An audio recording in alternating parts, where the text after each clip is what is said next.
Okay, so I welcome all of you to this session on works of F. Scott Fitzgerald, and I'll walk you through all his 4 novels so that you feel exam ready. So here we go. ठीक है, हम सबसे पहले start करेंगे this side of paradise से. Okay, so this side of paradise जो है ये फिट्जगेरल्ड का फर्स्ट नावल था. आपको याद होना चाहिए. कभी कभी क्या होता है कि 4 नावल दे देंगे उनके और आपको उनको क्रोनोलॉजिकल ऑर्डर में लगाना होगा from earliest to the recent. तो आपको पता होना चाहिए सबसे पहले कौन पब्लिश हुआ, उसके बाद कौन, उसके बाद कौन, और फाइनली लास्ट नावल उनका कौन सा था. तो फर्स्ट नावल, अब आप just give me a minute, someone is trying to join.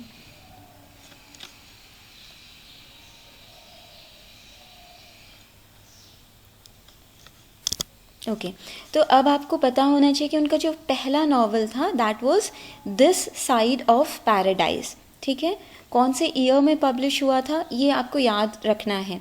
तो it was published in the year 1920. आपको एक और चीज़ याद रखनी है, जो फिट्जगेरल्ड की लाइफ का सबसे प्रोडक्टिव ईयर था in terms of writing, in terms of producing fiction, that was the decade of 1920s. ठीक है, तो ये कभी इस तरीके से भी क्वेश्चन आए तो आपको पता होना चाहिए. और ये स्पेसिफिक नावल कौन से ईयर में पब्लिश हुआ? 1920 में. ठीक है, और अगर हम इसके जॉनर के बारे में बात करें तो ये बिल्डिंग्सट्रोमा की कैटेगरी में आएगा. क्या होता है आपको पता है, आपने अगर जेन आयर पढ़ा हो, ठीक है, तो that also belong to the category of bildungsroman. तो बिल्डिंग्सट्रोमा नावल कौन से नावल्स होते हैं?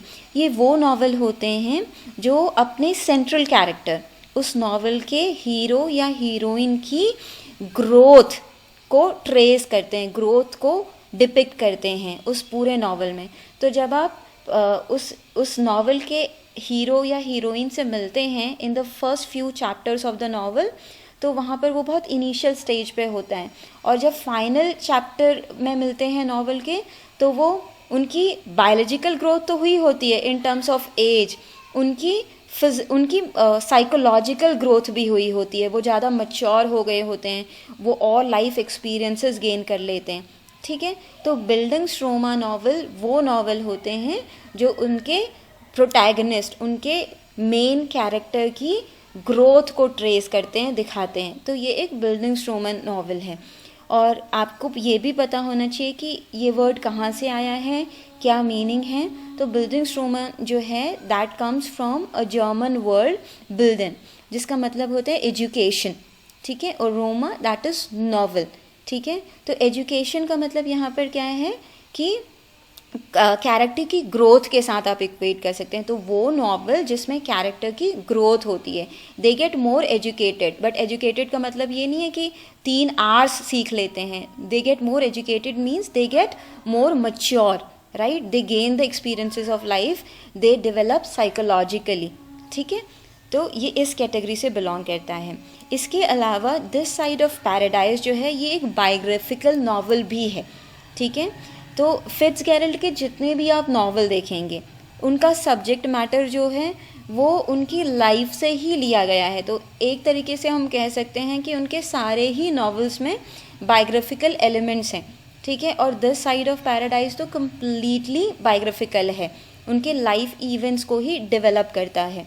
ठीक है, अब कैरेक्टर, क्योंकि कैरेक्टर बेस्ड क्वेश्चन एग्जाम में आते हैं, तो मैं आपको इसके कैरेक्टर्स भी बता देती हूँ कि कौन कौन से कैरेक्टर्स हैं. तो इसमें हम मिलेंगे एमरी ब्लैंड से, इज़ाबेल से, एंड रोजलैंड से, एंड फाइनली एलेनोर. ये 4 मेजर कैरेक्टर्स हैं जो आपको याद रखने हैं. इनके बारे में मैं आपको थोड़ा थोड़ा बता भी देती हूँ.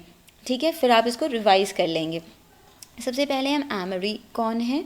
ठीक है, एमरी जो है हीरो है. ठीक है, प्रोटैगनिस्ट है इस नावल का, और he is a very young boy. He is still a student of Princeton University. आपको पता है कि फिट्जगेरल्ड जो हैं he also went to Princeton University. ठीक है, और ये जो एमरी हैं he is in fact Fitzgerald of real life. तो उन्होंने अपने पे ही मॉडल किया है एमरी के कैरेक्टर को. ठीक है, नेक्स्ट कैरेक्टर है इज़ाबेल का. अब इज़ाबेल कौन है? इज़ाबेल भी क्या है, एक बहुत यंग लड़की है. शी मस्ट बी 16 और 17, और she comes from an affluent fashionable society, ठीक है। और ये कैरेक्टर मॉडल्ड है जिनेवरा किंग पे, जिन्होंने लास्ट नॉवल अटेंड किया था। मैंने बताया था कि किस तरीके से जब Fitz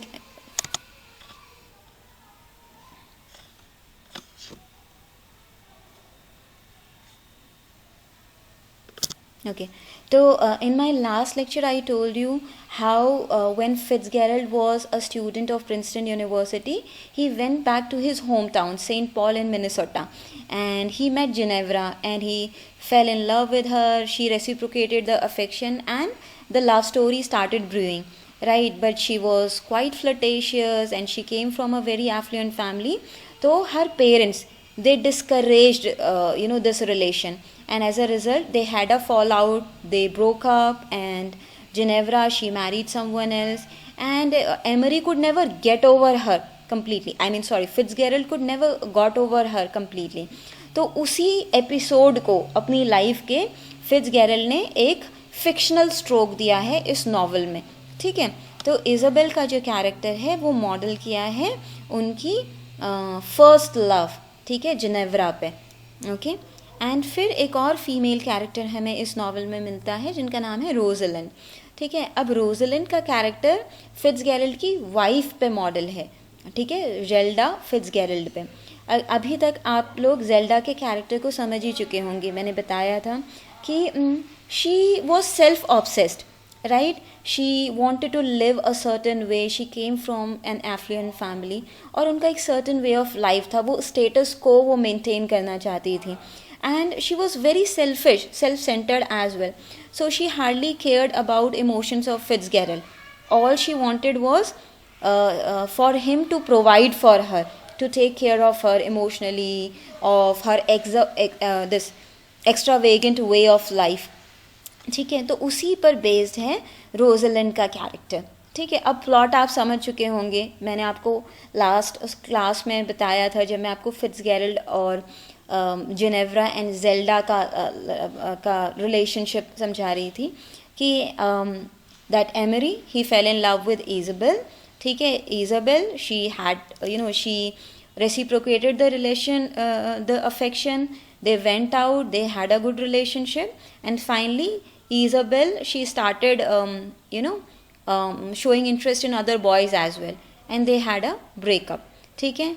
After that Emery, he joined army, right, and he was stationed to a certain area, and there he met Rosalind, and he started pursuing her because Isabel, she had already married someone, and he started pursuing Rosalind, and she was not happy with the financial status of Emery, right, and so Emery, he went to New York and he started working with an advertising agency, and after that he also started writing his novel. When the novel got published, he became famous. He returned to Rosalind, she agreed to marry, and they started their relationship.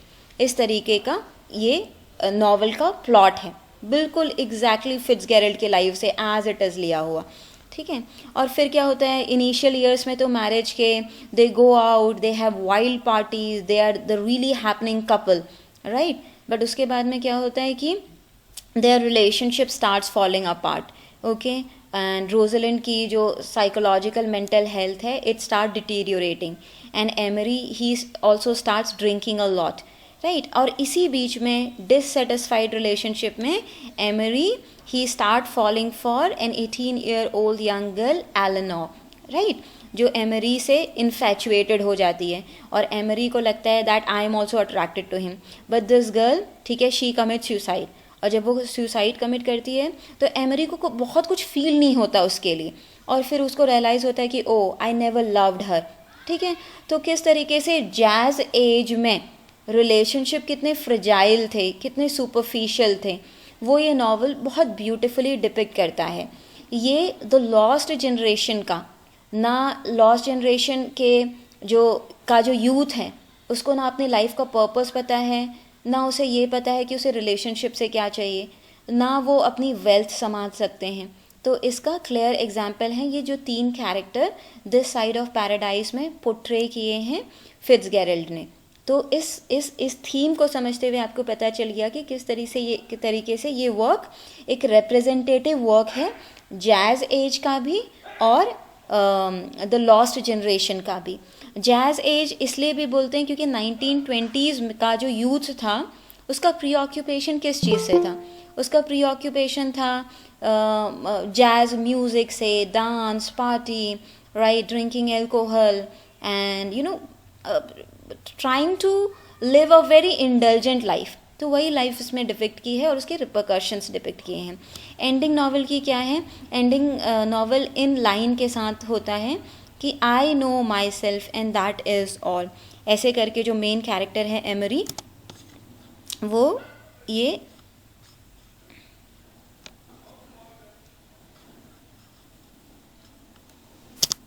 Right.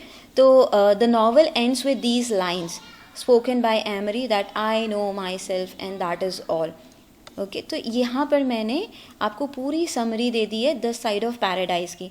So you are already through with the first novel of Fitzgerald now and you already know the biographical sketch of Fitzgerald as well. So you are in a better position to understand all these details.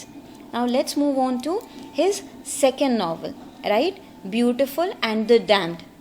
Beautiful and the Damned, it was the second novel penned down by Fitzgerald. कौन से year में publish हुआ? ये publish हुआ 1922 में, ठीक है। इस ईयर में दो और बहुत इंपॉर्टेंट वर्क पब्लिश हुए थे। कौन मुझे बताएगा कौन से वो दो वर्क थे?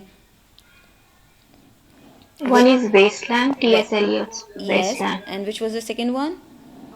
Ulysses, Very good. James Joyce Very Ulysses. good. Yes, add Beautiful and the Damned to that list. Okay, and it was the second novel published by Fitzgerald. Okay, and this is also a representative work of Jazz Age as well as the Lost Generation. By this time, you already know what I mean when I say Jazz Age and what I mean when I say the Lost Generation.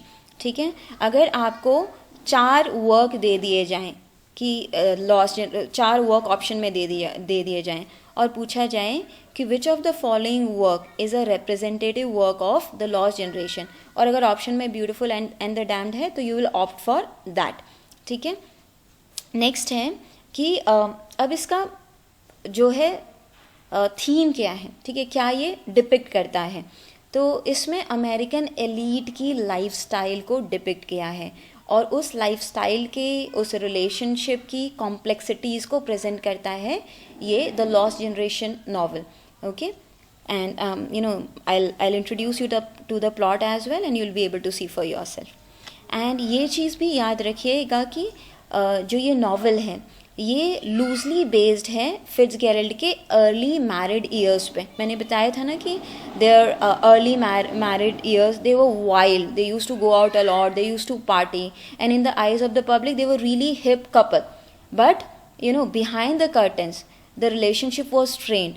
So you will get to see the same thing in this novel. That is why it has biographical elements. Okay, now let's look at the characters. So when we talk about the characters, I have picked these 5 characters for you from the novel. Okay, and I want you to remember their names. You should know कि कौन से novel में कौन से character आए हैं. आज का सेशन ख़त्म होते होते आपके पास कम से कम 10 से 12 कैरेक्टर की लिस्ट होगी. ठीक है, अब 10 से 12 कैरेक्टर की लिस्ट आपके पास में होगी तो आप जब एक साथ उन कैरेक्टर्स को देखें तो आपको पता होना चाहिए कि ये इस वर्क से लिया है, ये इस वर्क से, ये कन्फ्यूजन नहीं होनी चाहिए. ठीक है, एंथनी पैच का कैरेक्टर मिलता है आपको. एंथनी पैच यंग लड़का है, 24-25 साल का, एक हार्वर्ड स्टूडेंट है. तो जो फिट्जगेरल्ड है वो आप जानते हैं he went to Princeton University, और ये कैरेक्टर जो है वो इन्हीं पे ही मॉडल्ड है loosely, but instead of Princeton he is from Harvard. ठीक है, और वो क्या एक्सपेक्ट कर रहा है, उसकी लाइफ की पूरी होप उसने पिन की हुई है कि उसको अपने ग्रैंडफादर की इनहेरिटेंस मिलेगी and he will become wealthy. ठीक है, doesn't want to work for it. He has big dreams. He want to make it big and he is relying on the inheritance of his grandfather for that. Then we have the character of Gloria Gilbert. ठीक है, बहुत ही कैची name है, याद रखने में easy रहेगा, Gloria Gilbert. ठीक है, एंड हु इज़ शी? ठीक है. She is beautiful, self obsessed young women from an affluent family. ठीक है. And Antony he falls for her and she reciprocates his affection and they get married. तो अब आप समझ गए होंगे कौन सा कैरेक्टर किस पे मॉडल्ड है. एंटनी का कैरेक्टर मॉडल है फिट्जगेरल्ड पे, और ग्लोरिया का कैरेक्टर मॉडल है जेल्डा पे. ठीक है, his wife. They fail in love, they get married. ठीक है, दे had there wild parties and behind the curtains their relationship was deteriorating. तो वो सारे कैरेक्टर की, रिलेशनशिप की कॉम्प्लेक्सिटीज़ को ये नावल ट्रेस करता है, कैप्चर करता है. इसमें बाकी कुछ कैरेक्टर हैं, सेकेंडरी कैरेक्टर्स. उसमें एक कैरेक्टर है रिचर्ड डिक कैरेमल का. ठीक है, ये कैरेक्टर क्या है, इस नावल में ये एंटनी का फ्रेंड है. ठीक है, और during the course of the novel he ends up publishing a piece of fiction which is titled The Demon Lover. ठीक है, तो कभी कभी इस तरीके के कैरेक्टर क्वेश्चंस एग्जाम में आते हैं. कैसे क्वेश्चंस आते हैं, कभी कभी मेन कैरेक्टर का कोई पेट है तो उसका नाम पूछ लेते हैं, उसका कोई सर्वेंट है तो उसका नाम पूछ लेते हैं. तो हो सकता है कि ये पूछ लें कि जो एंटनी का फ्रेंड है, राइटर फ्रेंड है in the novel, what is the title of the work he publishes. तो आपको पता होना चाहिए द डीमन लवर. ठीक है, या राइटर कैरेक्टर कौन है इस वर्क में, तो वो है रिचर्ड डिक कैरेमल. ठीक है, फिर एक और कैरेक्टर है मिस्टर ब्लॉकमैन का. ये कौन है, ये हैं ग्लोरिया के admirer, right, and he is also a movie producer. So इसमें होता क्या है कि Gloria she is dissatisfied in her marriage, and even before she started seeing Anthony she was pursuing a relationship with him, and after marriage also he wanted her to rekindle the relationship. ठीक है, and Anthony he knew of that. In real life Fitzgerald was also aware of their affair, right? So this character, okay. And then Dorothy Dot Raycroft. ठीक है, she is a young woman Anthony had an affair with, and this Anthony, he also had this affair with Dorothy. So you can clearly see how complex the relationship is. On the one hand they are together, they are married, and on the other hand they are dissatisfied. They are dissatisfied with all the wealth and all the hip lifestyle they dreamt of, and they are left devoid of any satisfaction. तो ये जो jazz है इसकी theme है उसको बहुत beautifully capture करता है, और हम लोग बहुत इजीली रिलेट कर भी पाएंगे क्योंकि we get to see the same kind of relationship and the complexities in this millennial age, the age of millennials. ठीक है, थोड़ा सा एंडिंग भी इम्पॉर्टेंट होती है नावल की, आपको ध्यान देना चाहिए कि क्या एंडिंग है, कभी कभी पूछ लेते हैं. तो इस नावल की एंडिंग क्या है, इसमें जो एंटनी है उसको फाइनली अपने ग्रैंडफादर की इनहेरिटेंस मिल जाती है. एक टाइम ऐसा आता है नावल में जहाँ पर कि ग्रैंडफादर जो हैं he learned about his dissolute ways of living a life, and he decides that he will not get any share in his wealth, in his inheritance, but finally situations take a turn and then he finally gets his grandfather's inheritance. ठीक है, and Gloria and Anthony, they have a lot of wealth, right, but their mental health, their physical health, their values, they are in complete mess and ruin. ठीक है, so this is how the novel ends. Clear है सबको, दोनों novel समझ में आ गए हैं? Yes, ma'am. Yes, ma'am. Wonderful, Yes, ma'am. wonderful. Let's move on. The Great Gatsby. Great Gatsby आप सबको टेक्स्ट पढ़ा होना चाहिए, क्योंकि या तो आपके ग्रेजुएशन ईयर्स में रहा होगा या मास्टर्स में रहा होगा.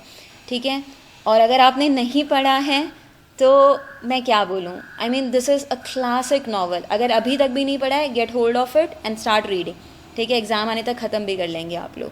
It's a very small novel, and किसी नावल की ब्यूटी को आप उसके नैरेटिव को जब ऑथर की लैंग्वेज में पढ़ते हैं तभी अप्रिशिएट कर पाते हैं.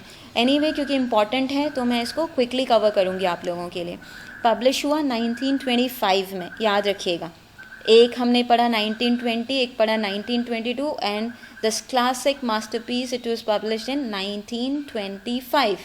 ठीक है, उसके बाद में फिट्जगेरल्ड का थर्ड नावल था. इससे पहले उन्होंने एक शॉर्ट स्टोरी लिखी थी, शॉर्ट स्टोरी भी नहीं, वो नोवेला था. ठीक है, बट थर्ड नावल उनका जो है वो गेट्सबी ही मानेंगे. ओके, एंड ये भी रिप्रेजेंटेटिव वर्क है जैज़ एज का, और disappointment, disillusionment with American dream. American dream क्या था? ठीक है, अमेरिकन ड्रीम था कि जो है new opportunities will show up and you will seize the opportunities and you will make it big, you will become successful in life. That was the American dream which was sold to everyone. आप लोगों ने death of a salesman पढ़ी है, उसकी भी यही theme है, disillusionment with the American dream. ठीक है, तो इसमें आपको निक कैरावे का कैरेक्टर मिलेगा, हु इज़ द नरेटर. ठीक है, यंग है, येल यूनिवर्सिटी का ग्रेजुएट है, याद रखिएगा येल यूनिवर्सिटी, ये सब छोटी छोटी डिटेल भी याद रखनी है. ठीक है, मूव करता है लॉन्ग आइलैंड में, वहाँ पर वेस्ट एग के एरिया के में लॉन्ग आइलैंड में एक विलेज में वो जाता है. एक विलेज का मतलब एक small town, not the kind of village that we have in India. ठीक है, and he is looking to secure job as a bond sales person there. Okay, he is very young, very open and he is just getting to see life around him. फिर उसी के neighbourhood में रहते हैं एक estate में जे Gatsby. ठीक है, he is a multi millionaire and he is in his middle age and he is known for throwing lavish parties. मतलब who's who of the society they attend his parties. ठीक है, but बहुत उसको respect नहीं करते हैं. इसलिए नहीं करते हैं क्योंकि ऐसा नहीं है कि वो ख़ानदानी रईस है. ठीक है, he has made his wealth by bootlegging. अब बूट लेगिंग क्या होता है? बूट लेगिंग होता है लिकर सेल करना, उसको इलीगल तरीके से मैन्युफैक्चर करना और सेल करना. तो ये जो नावल है इसकी सेटिंग है 1920s. उस टाइम पे प्रोहिबिशन एक्ट था अमेरिका में, तो उसके अंडर में लिकर मैन्युफैक्चर करना, लिकर जो है डिस्ट्रीब्यूट करना, दैट वाज इलीगल. तो इसलिए बहुत रिस्पेक्ट नहीं थी क्योंकि इलीगल मीन्स से उसने अपनी वेल्थ बनाई थी. ठीक है, उसके बाद में तीसरा कैरेक्टर है डेजी बुकैनन का. डेजी बुकैनन कौन है? डेजी जो है she is actually farmer lover of J Gatsby.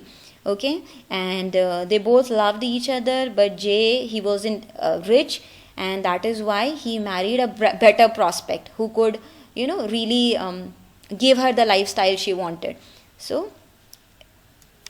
she married, and who did she marry? She married Tom Buchanan. Okay, let's see what kind of relationship they have. And इसके बाद में इसमें है myrtle Wilson. तो this Tom, okay, who is married to Daisy, right? They are Tom has a mistress. So he is having an affair outside of his wedlock. Okay, so you can imagine what kind of relationship were there and fostering in that kind of a society. Okay, so she was Tom's mistress. And there is another character whose name is George B. Wilson, right? Who is George?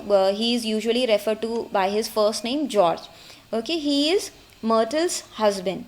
Okay, and he owns a garage, right? और उसका क्या importance है novel में कि he is the one who murders Gatsby.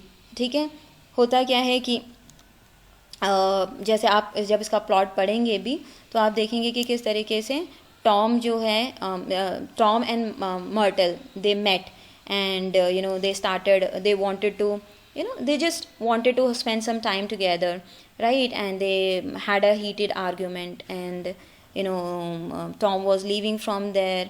and वहाँ पर क्या होता है कि उसी टाइम पे there was this car in which we had Daisy and Gatesby, because they were also in a way rekindling their relationship and having a relationship affair of sort.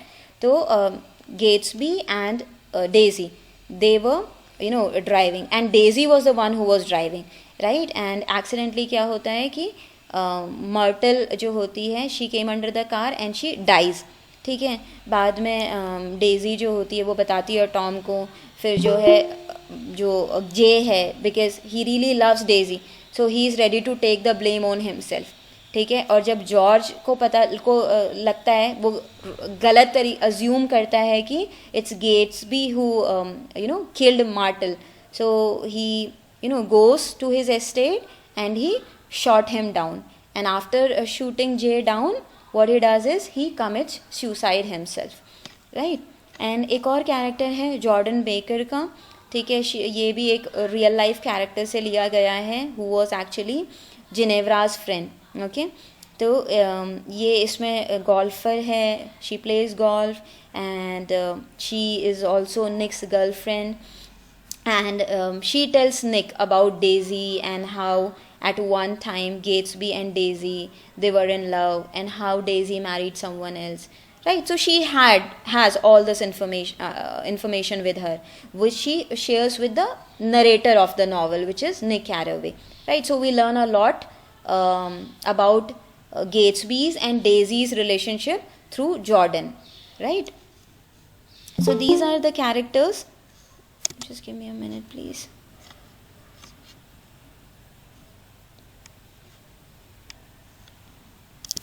Okay, and I chose to show you the cover page of Fitzgerald's masterpiece novel, The Great Gatsby, right? We have already covered the main characters, plot, and some factual details. So this cover page, this was illustrated by Francis Cugat. I am not sure about the pronunciation of the second name, but you should at least be familiar with the name of this painter who did the cover page of The Great Gatsby, Francis Cugat, and see how symbolic, you never know, you may get this in the exam. See how beautifully it captures the theme of the novel, that you see two pair of eyes, and they are the tears are welling from the eyes, and the eyes are overlooking this carnival city, which looks bright and vibrant, right, where you find people partying and having a good time. But underneath all this there lies a darkness, and this darkness, it pervades their mental scape, their relationship. So a very I would say a very expressive cover page, which does complete justice with the theme of the novel. So do remember the name of this painter who did the illustration. Okay, next this is the last complete novel. See, if you get a question in the exam, please read the question carefully. अगर question आपसे पूछ रहा है कि last completed novel कौन सा था, तो टेंडर इज द नाइट होगा. बट अगर लास्ट नॉवल पूछ रहा है और कंप्लीट या इनकम्प्लीट मेंशन नहीं किया है, तो वो द लास्ट टाइकून था, ठीक है, जो पोस्ट्यूमसली पब्लिश हुआ था. ओके, तो ध्यान से क्वेश्चन को पढ़ लीजिएगा. तो this was the last completed novel pen down by Fitzgerald. कौन से ईयर में पब्लिश हुआ था? It was published in 1934. ठीक है, और इस टाइम पे उनकी वाइफ जेल्डा की मेंटल कंडीशन बहुत ख़राब हुई थी. She got hospitalised and he was also a broke. ठीक है, he had hardly any money left. He was borrowing from everyone, and in order to sustain himself financially, he was borrowing from his friends, his editors, and everyone. So he wrote this novel in that state, and obviously most of the elements, they are taken from his own life. So it also has biographical elements, and it also captures the theme or essence of the jazz age. Okay. और title किससे लिया गया है इसका? The title is taken from Ode to a Nightingale by Keats, obviously the 5 famous odes. ठीक है, उससे लिया गया है. उसमें एक लाइन है, ठीक है, जो विच इंस्पायर्ड दिस टाइटल. एंड ये इस नावल में उन्होंने फ्लैशबैक टेक्निक का बहुत यूज़ किया हुआ है. ठीक है, तो इसीलिए इस नावल के 2 वर्जन एग्जिस्ट करते हैं, और एक वर्जन जो था वो पोस्ट्यूमसली पब्लिश हुआ था, क्योंकि ये जो फ्लैशबैक टेक्निक से यूज़ किया था जो स्ट्रक्चर में नावल के, it didn't go down really well with the reading audience. ठीक है, बाद में फिट्जगेरल्ड के फ्रेंड ने थोड़ा सा रिव्यू किया और बाद में पोस्ट्यूमसली पब्लिश किया, जिसका स्ट्रक्चर ज़्यादा लीनियर था. ठीक है, तो ये फिर भी मुझे लगा एक इम्पॉर्टेंट डिटेल है जो आपको पता होनी चाहिए. ओके, कैरेक्टर्स की बात करें तो ये कैरेक्टर्स हैं, ज़्यादा बहुत भीड़ नहीं है कैरेक्टर्स की. ठीक है, डिक डेवर्स का कैरेक्टर है जो कि एक साइकाइट्रिक डॉक्टर है. ठीक है, एंड उसकी वाइफ है निकोल. ठीक है, ये जो है डिक का जो कैरेक्टर है that is modelled upon Fitzgerald character, and Nicole is Zelda. ठीक है, modelled upon Zelda's character. And then there is this Rosemary. ठीक है, she is a young Hollywood actress. ये भी कैरेक्टर उनकी खुद की लाइफ से उठाया हुआ है, because in his later years he was active in Hollywood also, and he met this Hollywood actress who was very young, who was looking to make a career in Hollywood. ठीक है, and Fitzgerald and that young actress, they had an affair also. तो ये उन्हीं के character पर based है. ठीक है, So she is attracted to Dick, and she also becomes close to Nicole. So she shares friendship with both. But when it comes to Dick, she has more of romantic inclination towards him. ठीक है, तो अब ये दोनों के close हैं, तो she is a witness to, she is a privy to their relationship. और किस अभी डिक एंड रोजमेरी जब ये डिक एंड निकोल जब ये पार्टी थ्रो करते हैं या पार्टी अटेंड करते हैं, तो वहाँ पर रोजमेरी और दूसरे कैरेक्टर्स भी होते हैं, और वहाँ पर वो विटनेस करते हैं कि किस तरीके से जो रिलेशनशिप बहुत अच्छा लग रहा है ऑन द सरफेस, ठीक है, उसमें बहुत सारी कॉम्प्लेक्सिटीज़ हैं, और निकोल का मेंटल ब्रेकडाउन दे विटनेस. ठीक है, एक स्पेशली एक पार्टी में Nicole she went to the washroom and she mentally broke down there. ठीक है, and the other characters attending the party they witnessed it, किस तरीके से उसको पूरा कवर अप किया गया. ठीक है, so there is this episode in the plot regarding that also.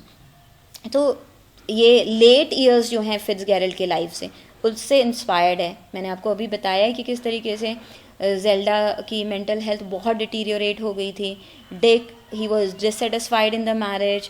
ठीक है, he turn to alcohol just like his father once did, right, and he started thinking of him as failure. ठीक है, तो this is the I would say कि ये जो event है उनकी लाइफ का, that inspired this particular novel.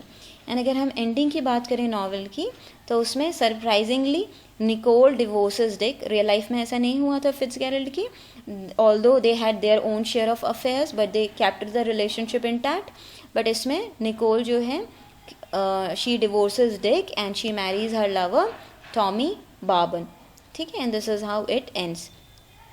And जबकि इस स्टोरी में क्या होता है कि डिक जो है he marries Nicole so that he could give her emotional support, because he could clearly, because he was a doctor and she was a patient, and he started feeling for her. He really wanted to provide that mental stability to her, right, by being a companion to her, but that never happened.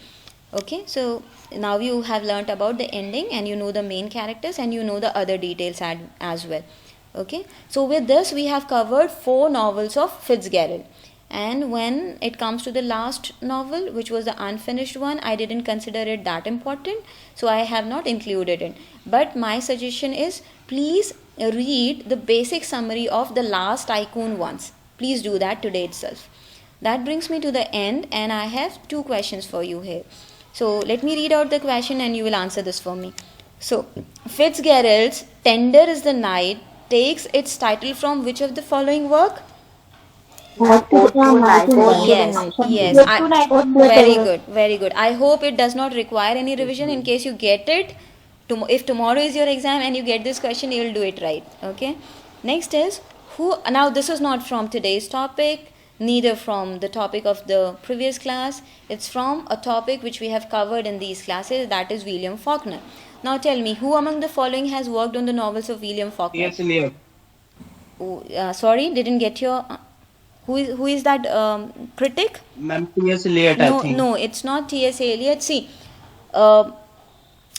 any work done by a critic on a novel, on a writer's work, is considered important. So let's say there is a novelist of the stature of William Faulkner, and a critic took great interest in his work, and wrote a work which were analysis or which were commentary on the work of that novelist. They become very important. So here the right answer is Cleaneth Brooks, okay, who is a new critic. Okay, so the right answer is option A, Cleaneth Brooks. Right? Got it? Yes, Okay, ma'am. I am covering these questions which have already been asked in the important exams. Okay, because not everything can be covered when I walk you from A to Z of an author or his work, right?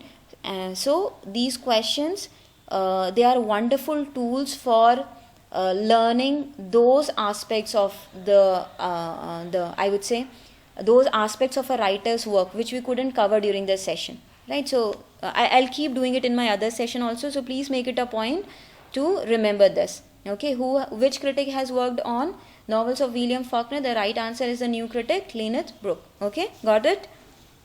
Okay, ma'am. So with this, I'll conclude this session, and thank you so much for joining me. I'll Thank you, ma'am. take your question.